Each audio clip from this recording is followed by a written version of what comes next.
दोस्तों आज हम 8th क्लास का नेक्स्ट लेसन स्टार्ट कर रहे हैं health and disease.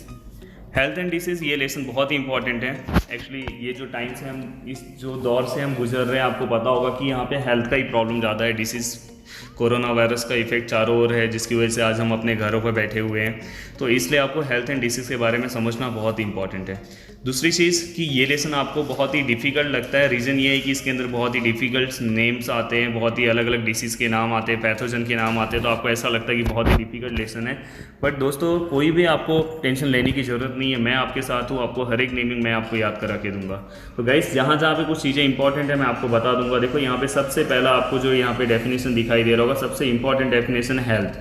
Health is a state of complete physical, mental and social well-beingness and not merely the absence of any disease. Health का मतलब क्या होता है? ये कोई भी पर्सन है वो complete physically, मेंटली और सोशली बहुत ही अच्छा हो, मतलब उसका फिजिकल और मेंटल और सोशली बहुत एक्टिव हो। फिजिकल जो इसका स्टेटस है वो भी बहुत अच्छा हो, मेंटली मतलब मानसिक तौर पर ही पर्सन अच्छा हो। Not merely the absence of any disease, उसके अंदर किसी भी प्रकार का कोई भी डिसीज़ नहीं होना चाहिए, तो उसे हम हेल्थ बोलेंगे। The second thing, what is disease? Disease क्या होता है? तो डिसीज मतलब क्या होता है कि disturbance. D for disease and D for disturbance, कि कोई भी ऐसी चीज़ जो हमारे लाइफ को डिस्टर्ब करती है। और डिस्टर्ब किसे करेगी? Physiological and psychological processes of life. Then अगर आप यहाँ पे देखोगे तो यहाँ पे आपको दिखाई दे रहा है the condition of disturbance in a physiological और psychological processes of body is called disease. Each disease has its own specific function. हर एक डिसीज का अपना अपना कुछ क्या होता है, सिम्टम होता है। मैंने फंक्शन बोला, सॉरी, अपना अपना क्या होता है, एक सिम्टम्स होता है। देन यहाँ पे आपको दिखाई दे रहा होगा types of disease. There are different types of disease, जैसे कि यहाँ पे कुछ एग्जाम्पल दिया है, diabetes, common cold, asthma, down syndrome, heart disease. Yes, आपको यहाँ पे डाउन सिंड्रोम यहाँ पे फर्स्ट टाइम दिख रहा होगा। डाउन सिंड्रोम मतलब क्या होता है? हेरिडिटी डिसीज है, जो पेरेंट्स से हमारे अंदर आता है, उसे हम हेरिडिटी डिसीज बोलते हैं। तो ये उस टाइप का डिसीज है। ओके, अब आगे देखोगे आप तो टाइप्स ऑफ डिसीज। जो डिसीज है उसे दो टाइप्स के अकॉर्डिंग क्या किया, डिवाइड किया गया, according to duration and according to reason. According to duration the disease has two types. First one is chronic disease and next one is acute disease. Chronic disease मतलब कि जिसका जो term है, जो पीरियड है, वो बहुत ही लॉन्ग होगा, उसे हम क्या बोलेंगे, जो टाइम है बहुत ही ज़्यादा टाइम के लिए रहता है, उसे हम क्रोनिक डिसीज बोलते हैं। गाइस आप कमेंट्स करके बता दो कौन सा क्रोनिक डिसीज है, तो मैं आपको बता देता हूँ, cancer. Then second acute disease, मतलब जो थोड़े समय के लिए आता है फिर चले जाता है, तो उससे ठीक हो जाता है, उसे हम क्या बोलते हैं, chronic disease, acute disease. Then second one is according to reason. According to reason, first one is heredity and second one is acquired disease. Heredity disease is Down syndrome and second one is acquired disease, मतलब infectious disease and non-infectious disease. Infectious disease means a disease caused by pathogen and non-infectious disease, a disease which do not caused by pathogen is known as in non-infectious disease. The infectious disease example is common cold and flu and dengue, and non-infectious disease is diabetes, heart disease and तो आपको यहाँ पे idea आ गया होगा कि infective disease क्या होता है। गाइज यहाँ पे कुछ क्वेश्चंस हैं, how do the following diseases spread, कैसे स्प्रेड होते हैं। आई थिंक अगर आप देखोगे तो आपको हेपेटाइटिस पता है, अगर आप देखोगे तो आपको हेपेटाइटिस पता है, पता नहीं होगा शायद तो नीचे पता चल जाएगा। मलेरिया पता होगा आपको, स्कैबिस नहीं पता है, ट्यूबरक्लोसिस पता है, डेंगू पता होगा, डिसेंट्री पता होगा, रिंगवॉर्म नहीं पता होगा, स्वाइन फ्लू पता होगा। तो जो चीज़ें नहीं पता है वो आपको नीचे पता चल जाएगा। एंड सेकेंड क्वेश्चन है कि what do we mean by pathogen. Pathogen means harmful bacteria, harmful micro organism. ऐसे जो चीज़ें होती है उसे हम क्या बोलते हैं, जो चीज़ें हमारे बॉडी के लिए हार्म करेगी, वैसे माइक्रो ऑर्गेनिज्म को हम पैथोजन बोलते हैं। What do we mean by the infectious disease. Third question, infectious disease means disease which is caused by pathogen. Pathogen अलग अलग फॉर्म में हो सकते हैं, मे बी वो ऐसा भी हो सकता है, कंटामिनेटेड एयर में हो सकता है, कंटामिनेटेड वाटर में हो सकता है, तो ऐसे अलग अलग हो सकता है। एनिमल के थ्रू भी आ सकता है, इंसेक्ट के थ्रू भी आ सकता है। तो उसे देखो यहाँ पे अब आपको इन्फेक्टेड डिसीज का दिखाई दे रहा होगा। Disease spread through the contaminated air, water and food और vector, insect and other animals are called infected disease. Name of the disease tuberculosis, pathogen. अब देखो ये टेबल बहुत इंपॉर्टेंट है गाइस, फास्ट हम ये टेबल लर्न कर लेते हैं। फर्स्ट यहाँ पे देखो डिसीज ट्यूबरक्लोसिस के बारे में बोला गया है, ट्यूबरक्लोसिस के सिम्टम के बारे में बोला गया है। देन ट्यूबरक्लोसिस का जो इन्फेक्शन है वो कैसे होता है। देन यहाँ पे देखो ट्यूबरक्लोसिस, पैथोजन का नाम क्या है, माइकोबैक्टीरियम ट्यूबरकुले। माइकोबैक्टीरियम ट्यूबरकुले आप अपने बुक में लिख दो। देखो पैथोजन और प्रिवेंशन एंड सिम्टम बहुत इंपॉर्टेंट है। Mode of infection mostly same ही रहता है। तो ये 3 चीज़ें बहुत इंपॉर्टेंट एग्जाम में पूछते हैं। 4 मार्क्स के लिए, 3 मार्क्स के लिए क्वेश्चन आता है। पैथोजन का नाम लिखना रहता है, सिम्टम्स लिखना रहता है, प्रिवेंशन लिखना रहता है, इसलिए बहुत इंपॉर्टेंट है। तो क्या है, माइकोबैक्टीरियम, माइकोबैक्टीरियम, माइकोबैक्टीरियम ट्यूबरकुले। देन यहाँ पे सिम्टम्स, मोड ऑफ इन्फेक्शन क्या है, spitting of patient through the air. अगर कोई भी एयर में, अगर कोई भी क्या करेगा, पेशेंट क्या करेगा, थूकेगा, तो हो सकता है कि थूकने से भी हो सकता है। Prolong contact with the sharing of material of the patient. हम क्या करते हैं, लोगों की चीज़ों को मांगते हैं, बोलते हैं हाँ ये चीज़ तू दे दे, मैं इसे यूज़ करूँगा, हमें बहुत ही मज़ा आता है, पर उसकी वजह से ये नहीं पता हमें कि वो एक सामान तो हमें मिल रहा है पर साथ में कोई ना कोई डिसीज़ भी हमें मिल रहा है। तो प्लीज़ ये सब चीज़ें, ये आदत आपके अंदर धीरे धीरे खत्म होनी चाहिए। नेक्स्ट है सिम्टम्स। सिम्टम्स क्या क्या है, क्रॉनिक कफ, कंटिन्यूस कफ होते रहेगा, ब्लडिंग, ब्लडी स्पीटिंग, मतलब ब्लड के आपके जब आप थूकोगे तो उसमें ब्लड निकलेगा। इमैसिएशन मतलब वीकनेस एंड डिफिकल्ट ब्रीथिंग में प्रॉब्लम होगा। एंड प्रिवेंशन क्या है, BCG vaccine, isolation of patient and regular medication like DOT। देखो आप छोटे रहोगे तो आपको BCG का वैक्सीन दिया जाता है। Then isolation of patient, isolation of patient मतलब पेशेंट को क्या करना, अलग कर देना। पेशेंट को क्या करना, अलग रखना। अलग रखना मतलब पेशेंट को आइसोलेट करके रखना। जैसे कि अभी कोरोना वायरस का टाइम है, इस समय पेशेंट को क्या किया जाता है, क्वारंटाइन दिया जाता है। क्वारंटाइन मतलब क्या करना, आइसोलेट करके रखना, उसे अकेला करके रखना। देन जिसकी वजह से डिसीज कहीं पे स्प्रेड ना हो। और बाद में देखो थर्ड यहाँ पे क्या लिखा है, रेगुलर मेडिकेशन लाइक DOT मतलब डायरेक्ट ऑब्जर्व ट्रीटमेंट। हमेशा बार बार उसे डॉक्टर के पास लेके जाना चाहिए और डॉक्टर को बार बार ऑब्जर्व करा के उससे बार बार चेकअप कराना चाहिए कि सब सही चल रहा है कि नहीं चल रहा है, उसे हम बोलते हैं। जिसकी वजह से हमारे देश में DOT की वजह से बहुत ही कम, ट्यूबरकुलोसिस धीरे धीरे कम हुआ है। देन इसके बाद next one is hepatitis. Mostly hepatitis के अंदर अलग अलग डिसीज आते हैं, पर यहाँ पे जनरली यहाँ पे हमें जॉन्डिस के बारे में दिया गया है।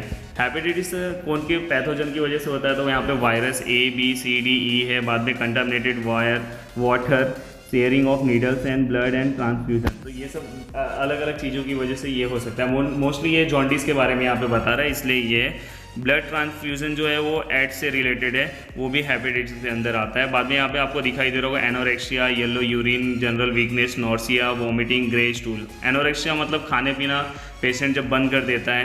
बाद में येलो यूरिन पता है आपको, जनरल वीकनेस पता है। नॉर्सिया मतलब उल्टा, बार बार उसे उल्टा मतलब उल्टी का मन करना, बार बार उसे उल्टी का मन करता है, उसे हम नॉर्सिया बोलते हैं। ग्रे स्टूल मतलब उसका जो स्टूल है वो कैसा होने लगता है, ग्रे होने लगता है। एंड इसका ट्रीटमेंट क्या है, drinking of boil water. Generally हम डॉक्टर के पास जब जाते हैं तो डॉक्टर हमें यही सलाह देते हैं कि गर्म पानी करके पिया करो, गर्म पानी करके पिया करो। पर हम एक दिन सुनते हैं, एक दिन उसे फॉलो करते हैं, दूसरे दिन से फिर से हम अपने जैसे हमारा डेली रूटीन है हम उसके अंदर आ जाते हैं। Third one is dysentery. Dysentery आपको डिसीज़ यहाँ पे दिखाई दे रहा है, डिसेंट्री।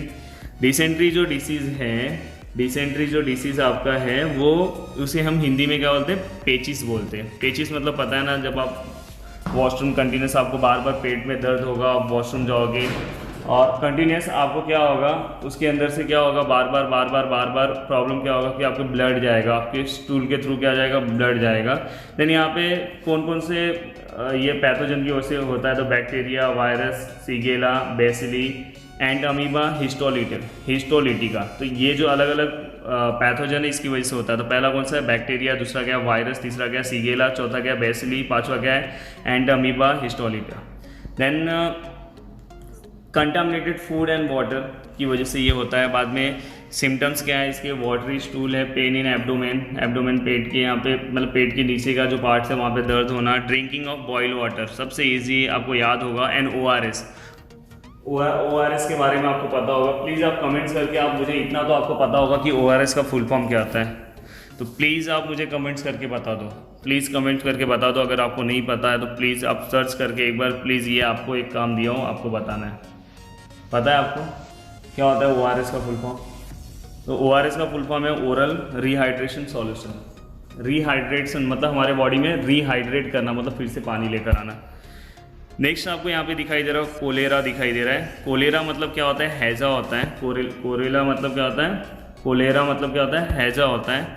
हैजा मतलब ये भी वाटर की वजह से ही डिसीज़ होता है, अगर हम गंदे पानी का इंटेक करेंगे उसकी वजह से ही होता है। देन ये किसकी वजह से होता है, विब्रियो कोलेरे, ये जो बैक्टीरिया इसकी वजह से होता है। और कंटामिनेटेड फूड एंड वाटर जो मैंने आपको बताया, vomiting, fever, diarrhoea and cramps in leg, या तो लेग में क्रैम्प्स आता है। एंड हाइजीनिक प्रैक्टिसेस, हाइजीनिक मतलब साफ़ सफाई रखना चाहिए, avoid open foods, drinking boil, जैसे हम फूड पॉइजनिंग की वजह से ज़्यादातर ये होता है, और हमें वैक्सीन लेना चाहिए। देन नेक्स्ट है आपका टाइफॉइड। टाइफॉइड कौन से पैथोजन की वजह से होता है? साल्मोनेला टाइफा, ये जो पैथोजन का नाम है, और ये infection contaminated food and water की वजह से हो सकता है। और इसके सिम्टम्स क्या क्या हैं? सेम सिम्टम्स जो हमने पीछे पढ़ा वही है, यहाँ पे देखो अलग अलग सिम्टम्स यहाँ पे दिखाई दे रहे हैं। देन यहाँ पे अगर आप देखोगे तो इसका प्रिवेंशन क्या है, तो आप देखोगे तो वही प्रिवेंशन है जो हम पहले से हम पढ़ते आ रहे हैं। तो आप देखोगे, अब अगर आपने यहाँ पे सब कुछ पढ़ लिया, अगर आप फाइनली देखोगे तो बहुत सारे ये जो प्रिवेंशन है वो सेम है। अगर आप नीचे के तीनों के प्रिवेंशन में देखोगे तो हाइजीन के बारे में बताया गया है, हमें क्या ड्रिंकिंग क्लीन वाटर हमें क्या करना चाहिए, ड्रिंक करना चाहिए, बॉयल वाटर हमें क्या करना चाहिए, ड्रिंक करना चाहिए। तो मोस्टली ऐसे ही रिलेटेड है। तो आपको ये बहुत ही अच्छे से ये पूरा का पूरा चार्ट कंप्लीट कर लेना है, बहुत ही अच्छे से आपको क्या करना है, लिख लेना है, और 1 बाय 1 आपको अच्छे से कंप्लीट करोगे तो आपको हमेशा याद रहेगा। ओके, देखो यहाँ पे आपको 2 चीज़ें दी है। देखो यहाँ पे बोला है कि सर्च करने के लिए, पहला दिया है यहाँ पे पल्स पोलियो ड्राइव के बारे में दिया है WHO। पल्स पोलियो जो कैंपेन था, प्लीज़ मुझे सर्च करके बताओ कि कब आया था, कौन से ईयर में आया था, 90s के बाद में आया था, कब आया था, प्लीज़ आप कमेंट्स करके बताओ। और मुझे WHO जो है, चलो मुझे बता दो कि वर्ल्ड हेल्थ डे कौन से दिन मनाया जाता है और उसका WHO का रिलेशन क्या है, प्लीज़ आप ये सर्च करना, बहुत इंपॉर्टेंट है।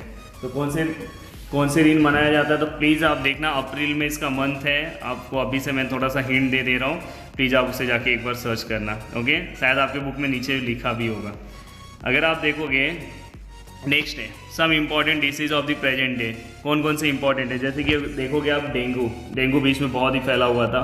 तो mosquito lays the egg in the water log places and there by their population increases. उसका पॉपुलेशन धीरे धीरे मॉस्किटो का क्या होता है, बहुत ही तेज़ी से क्या होता है, इंक्रीज होता है। Different species of mosquito spread different disease. Dengue spread by, dengue देखो डेंगू जो रहेगा वो किसकी वजह से होता है, एडिस इजिप्टी की वजह से क्या होता है, ये डिसीज क्या होता है, स्प्रेड होता है। तो आपको याद होना चाहिए कि जो डेंगू होता है वो उसके लिए एडस इजिप्टी, आपको ये याद रखना है। Okay, then this disease is cause by DEN। देखो जैसे अभी अगर आप देखोगे तो कोरोना वायरस में COV लिख के आ रहा है, समझ में, SARS-CoV-2 उसके वायरस का नाम है।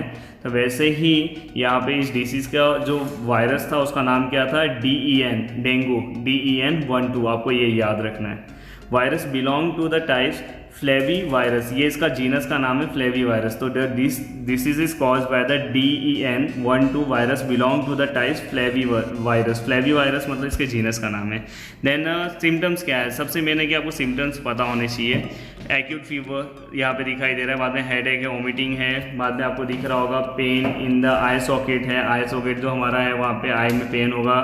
बाद में डिक्रीज इन प्लेटलेट्स, बहुत ही कॉमन एग्जांपल है डेंगू। जनरली आप डेंगू ज़्यादातर ना प्लेटलेट से ही रिलेटेड है कि प्लेटलेट्स हमारे बॉडी में लाखों में रहते हैं। अचानक से जितना हम वोमिटिंग करते रहते हैं उतना हमारे बॉडी में कैसा होता है कि प्लेटलेट धीरे धीरे क्या होता है, कम होते जाता है। और तो ये चीज़ें आपको पता होना चाहिए। देन इसके बाद अगर आप यहाँ पे अगर ये फ्लो चार्ट देखोगे, चलो इसके बाद वाले लेक्चर में हम यहाँ तक इसके आगे का कंप्लीट करेंगे, बस यहाँ ही तक आज हम देखते हैं। ओके, नेक्स्ट लेक्चर में हम आगे का पार्ट कंप्लीट करेंगे। तो गाइस यहाँ तक जहाँ तक मैंने आपको बताया होगा, उम्मीद है कि आपको सब चीज़ें समझ में आई होगी 1 बाय 1 हर एक चीज़ के। मेन ये आपका ये जो टेबल है, हर एक चीज़ मैंने आपको बताया।